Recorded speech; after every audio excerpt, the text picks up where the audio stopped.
Have you ever seen something in the corner of your eyes and when you turn it was not there anymore?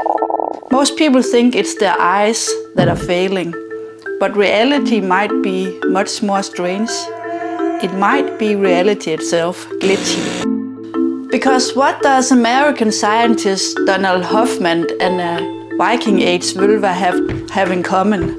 They agree on one thing: your body is a lie. You are living in a simulation that the Vikings told us about thousands of years ago. The Vikings call this Midgard, a protected user interface. The gods built the sky from the inside of the skull, and the cloud was from a brain. Also, the gods built the first two avatars, Embla and Ask. They found two logs washed up on shore. The wall around Midgard is built from eyelashes. Eyelashes, you say, can that really be right? Yes, that is right, and there's a point to it. Today, science calls all of this the interface theory, but I'll get back to that in a minute. Imagine if Odin and the Norse were actually the first programmers. What if Midgard is actually a kind of a screen or computer game designed to protect you from the raw cosmic code that would otherwise fry your brain in a split second?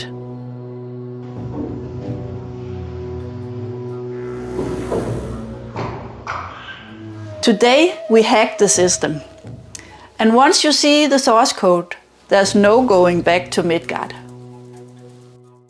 Listen, this is not just a fascinating theory to entertain with at a party. This is the reason for burnout. This is the reason why your anxiety feels like a shadow you can't outrun. Most of our daily fear and lack of love stems from the ego's desperate struggle for survival. We spend our entire life being afraid of losing money, status, or life itself. We try to fix the image we see in front of us, completely blind to the fact that the errors lies in the invisible code creating the image. The ancients understood this. They called it Midgard, the enclosure in the middle. But the real enclosure isn't made in stone. It's something inside your own brain. Let's crack the first mythological code. The myths say that the god built the enclosure from the eyelashes of the giant Ymir, the giant Yeti Ymir. But why is it the eyelashes specific? Why didn't the gods use his bones for the wall or his skin for a barrier? The answer is brilliant. Because the eyelashes are a filter. Their primary job is to protect your precious eyes from dust and dirt, and to sort the light so you aren't blinded. Midgard is a protected sandbox. The wall is there to shield you from the cosmic code. Energy so overwhelming that it could crash your whole system in a heartbeat. I started my career as a 3D game designer. One of those who actually built these 3D worlds. I worked for several Danish companies. I guess you know Lego. And later I worked with VR headsets. And the whole purpose of this is to hack human senses. But one thing I learned in the engine room of game design is you do everything you can to deceive the eyes. You build invisible walls. You limit the data so the player system won't crash. That's game design 101. And here it gets eerie. Today, modern neuroscience and people like Dr. Andrew Huberman agrees completely with the Vikings. Your brain has a filter in the thalamus that sorts out over 99% of all sensory input. You only experience the absolute fraction that the system allows. Your brain doesn't show you the raw data of the galaxies, because your biological system would crash. It has built-in soft gates, fear and pain reactions that keep you within the map.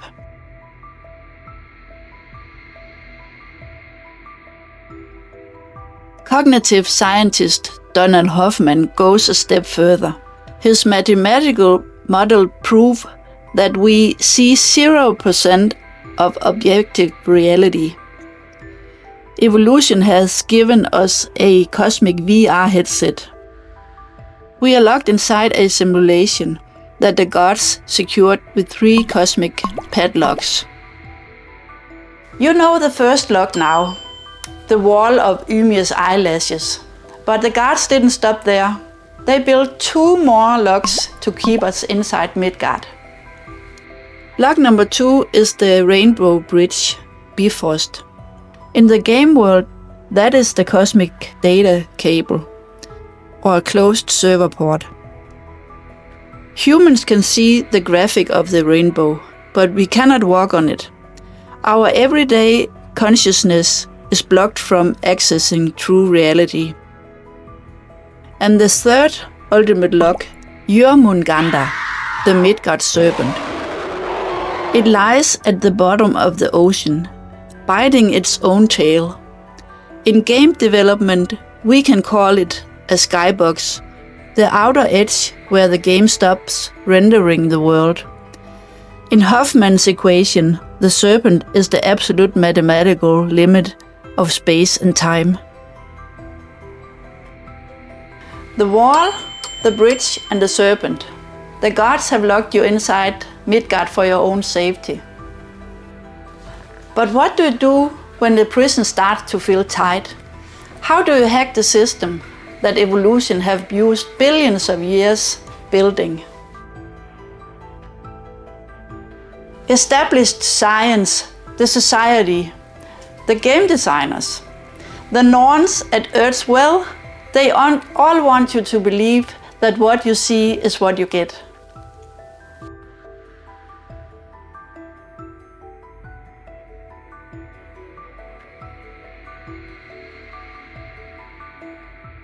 They want you to stay safely inside the enclosure. They want you to follow the rules, do your job, and believe in all the icons placed before you. Success, money, career, they want you to believe this is reality, but they are wrong. Donald Hoffman's mathematical model challenged this, and the Vikings, they knew this instinctively. If you think the icons on the screen is reality, you have already lost the game. Hoffman's research shows that evolution has completely erased the truth from our senses to help us survive the game. In game design, icons are intuitive. A potion icon means life, but the icon isn't liquid.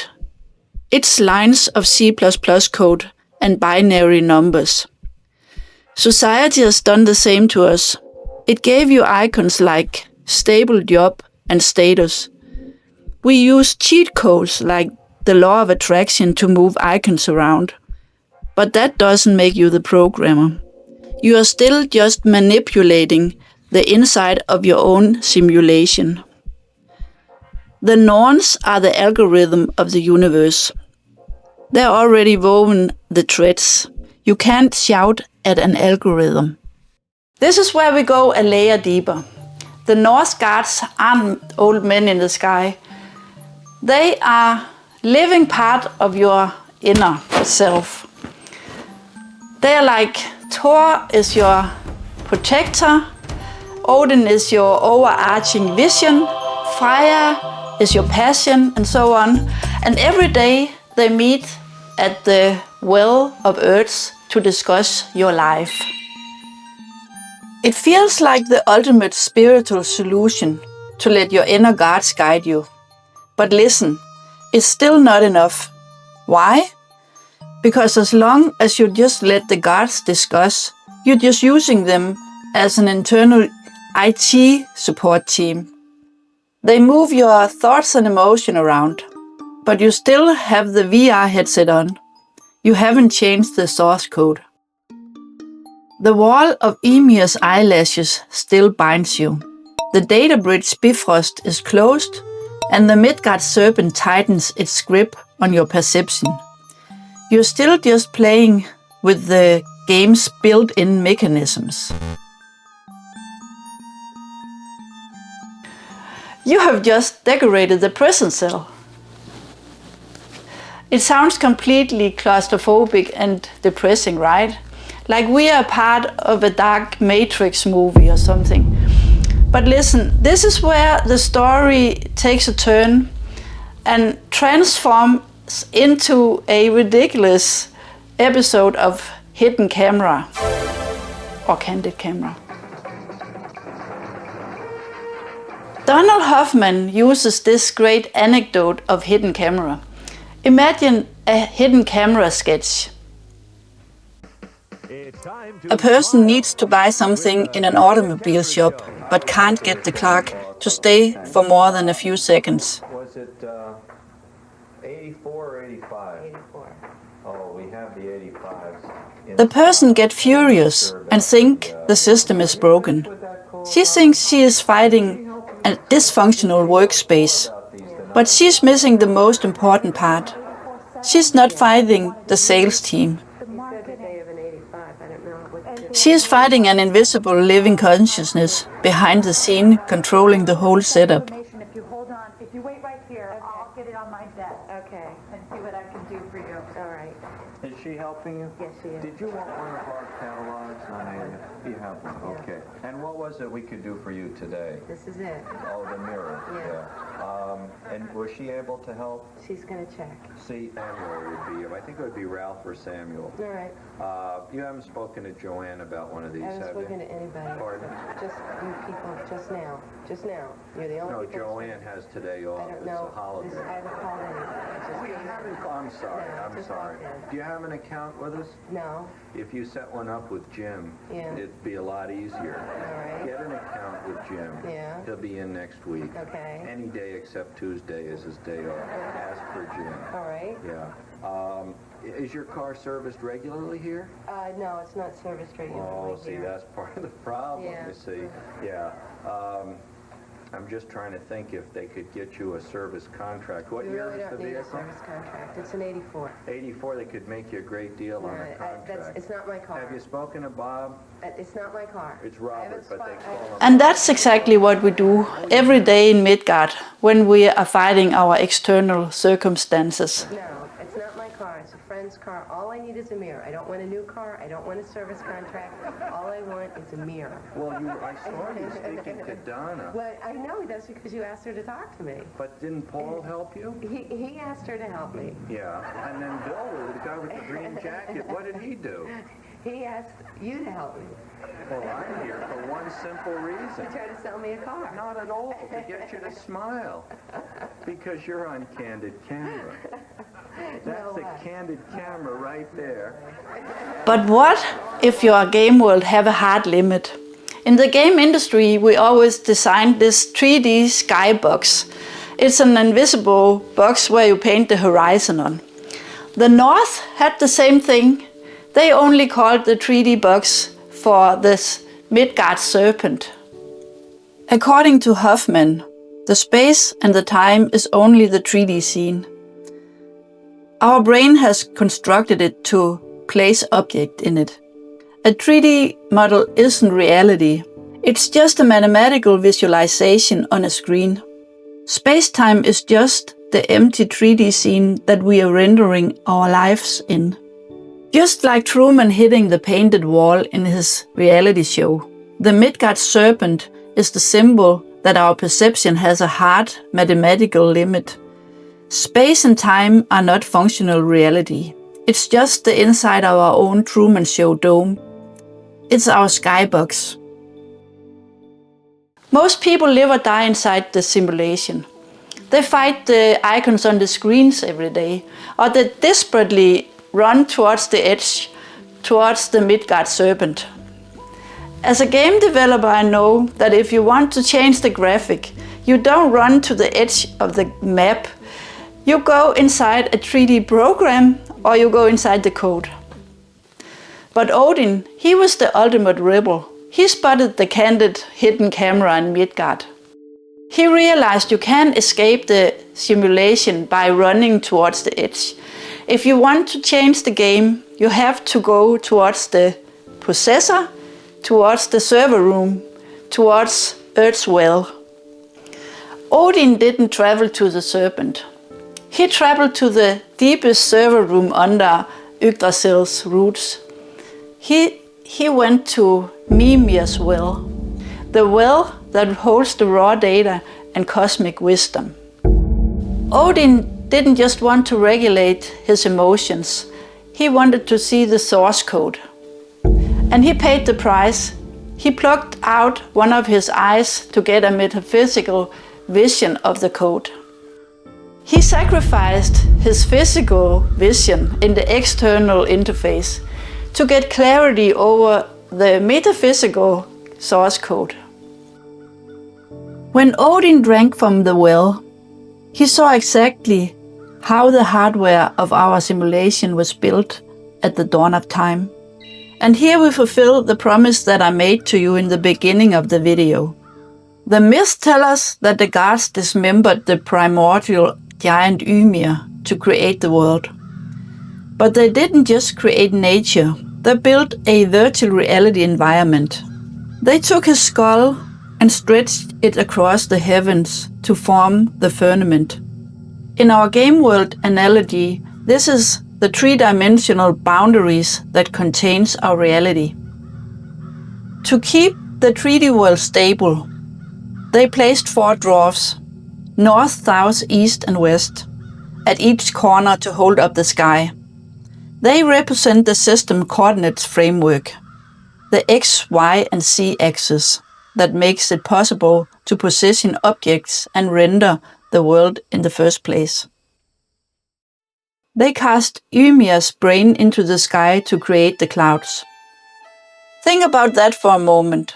The clouds, the weather, and everything you see overhead are made from a brain. It's an extraordinary metaphor suggesting that your own brain generates the reality you experience. And the stars, the sun and the moon, they are created from sparks the gods cast into the inside of the skull.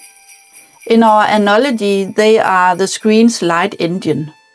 But they aren't simply moving across the sky for decoration. They are relentlessly pursued by the cosmic wolves, Skoll and Hati.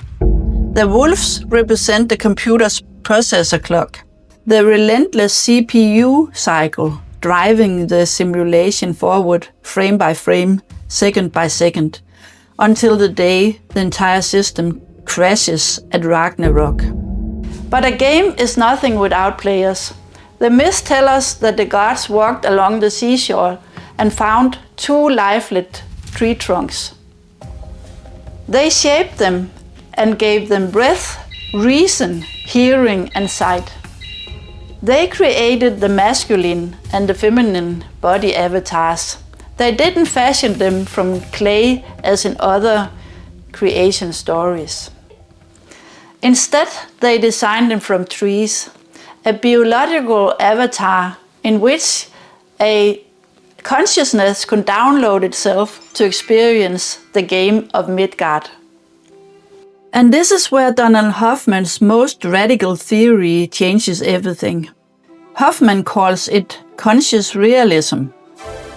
Using mathematical models, he argues that behind our user interface, behind space and time, there are no empty atoms or lifeless particles of matter. Instead, there exists a vast infinite network of conscious agents. The universe is alive. That means whenever you are interacting with the world, you are in reality interacting with other conscious beings behind the scene. The gods, the Norse, and the spirit of nature are not merely fictional characters. They are the living consciousness behind the code, while you remain immersed in your avatar. If the cosmic universe we just explored is a protected biological user interface, then it follows that the simulation must be a simulation within a simulation. It's a matrix within the matrix. Most things you worry about only exist because we collectively decided that they exist. Take this banknote. It has no intrinsic value in nature. Its value exists only because we agreed on the story that it represents wealth. This applies to everything in Midgard: status, career, the right way to live. We are like fish that have never discovered they are surrounded by water. We stop asking questions and defend the very icons that are making us unhappy. We are like a fish that have spent its entire life swimming in water without ever realizing it is surrounded by water. We fail to notice the cultural ocean we are living in because its rules has become invisible over generations. We stop asking questions, and many of us end up desperately defending the very system and symbols that keeps us unhappy. But why did the gods create all these limitations in the first place? Why the wall of eyelashes? Why the Midgard serpent? And why the blocked bridge of Bifrost? They didn't create them to punish you. They created them to protect you and to make the game of life in Midgard possible. In game development, we know this because if a player suddenly gains access to all the raw data at once, we know that it will crash the whole player system. The boundaries are there to protect you. And if you were absolutely omnipresent, you couldn't fully play the game. A game requires challenges, limitation, and structure to truly have meaning. Midgard is kind of like a divine sandbox, so that your soul can have an experience that is unique and personal. So what is death within the system? It's simply game over for your Ask or Embla character, for your avatar. But it's not the end of the player. Death is where your thread of life comes to an end and you remove your cosmic VR headset. You leave the limited interface of the game and wake up behind the screen. You return to your truest self, totally untouched by the source code.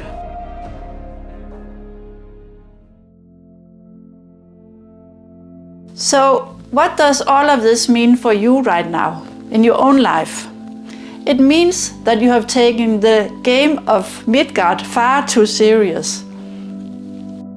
The stress, the fear, the constant validation you need from others around you comes from you forgetting that you're just wearing a headset. You're not the character, you are the player. And the most fascinating thing about this is that this paradox explains everything about Odin.